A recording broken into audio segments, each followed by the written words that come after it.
अस्सलाम वालेकुम फ्रेंड्स।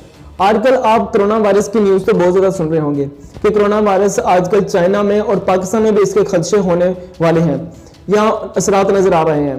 तो ये वायरस कहाँ से आया, ये वायरस कैसे है, इसकी वजूहात क्या थी, क्या इससे पहले भी कभी आया था, ये कंप्लीट इस वीडियो में आपके साथ इसकी न्यूज़ शेयर करता हूँ मैं कि ये जो वायरस था साइंटिफिकली चाइना में ये प्रूव किया है कि ये वायरस दो दफ़ा ये पहले भी आ चुका है। ये उसी की एग्जाम है कोरोना वायरस। ये वायरस एक्चुअली आया था 2000 से पहले। उस वक्त भी एक वायरस आया था तो ये बहुत ज्यादा डेंजरस था। ये जो अभी वायरस आया है ये भी बहुत ज्यादा डेंजरस है। और ये वायरस अब ये कैसे आया? ये चाइना में एक मार्केट है वुहान नाम की, तो वहां पर एक्चुअली में सब्जियां और दूसरी क्या कहते हैं जानवरों की खरीद फरोख्त होती है। तो जब जानवरों की खरीद फरोख्त हो रही थी तो जानवरों के जरिए ये वायरस आया।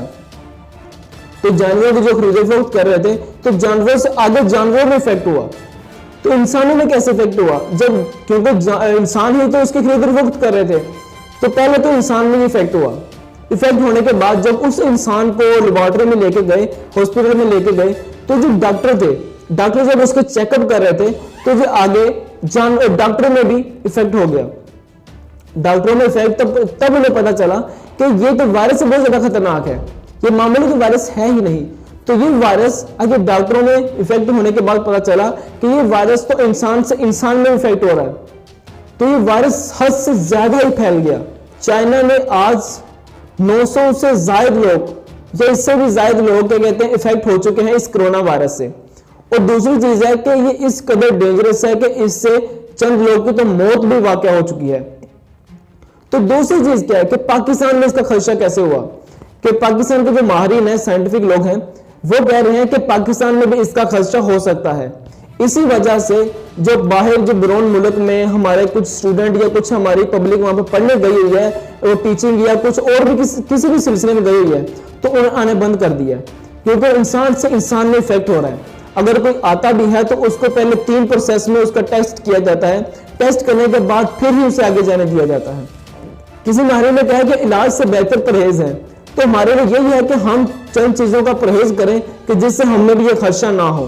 तो दूसरी चीज है कि इसकी इलामात क्या है। इसकी इलामात बुखार हो सकता है, खांसी हो सकती है, या आपको नजला जुकाम कुछ भी हो सकता है। तो ये इसकी इलामात हो सकती है। हमारे जो इस्लामियात के माहिरीन हैं उन्होंने हमें बताया कि हम किस तरह से परहेज कर सकते हैं कि हम बाहर जाते हैं, घर में आते हैं, तो हमें हर वक्त आते वक्त अपना चेहरा भी साफ करना चाहिए, हमारे हाथ भी साफ करने चाहिए। तो ये हमें हर वक्त साफ रखने चाहिए। दूसरे में घरों में बर्तन वगैरह हर चीज सब्जी वगैरह सबको अच्छी तरह धोकर फिर इस्तेमाल करनी चाहिए। दूसरी जो चीज है इस्लामियत के माहिर ने बताया कि अगर आप पांचों वक्त अगर आप वजू रहते हैं तो बहुत ज्यादा पॉसिबल चांस है कि आपको इस चीज का खदशा नहीं होगा, आप इस वायरस से बचे रह सकते हैं। तो मेन चीज है कि हमें हर वक्त पांचों वक्त बावजू रहना चाहिए, तभी तो हम इस वायरस से बच सकते हैं। तो बहुत बहुत शुक्रिया आपको वीडियो को देखने के लिए। उम्मीद है कि आपको बहुत कुछ इस वायरस के बारे में पता लगा होगा और आप इसके बारे में परहेज भी करेंगे। तो अपने दोस्तों के साथ भी वीडियो को शेयर करें, उन्हें भी बताएं कि किस तरह ये कोरोना वायरस हद से ज्यादा बढ़ता ही जा रहा है। ये ट्रेंडिंग में इस वक्त बन चुकी है, हर वक्त कोरोना वायरस के बारे में न्यूज सुनी जा रही है। तो बहुत बहुत शुक्रिया आपका वीडियो को देखने के लिए। अगर इस तरह की और वीडियो देखने के लिए चैनल को सब्सक्राइब कर देना और वीडियो को लाइक करके लाजमी बताना कि आप दोस्तों के साथ शेयर करेंगे या नहीं करेंगे। तो चलो मिलते हैं नेक्स्ट वीडियो में, तब तक के लिए अपना ख्याल रखिएगा।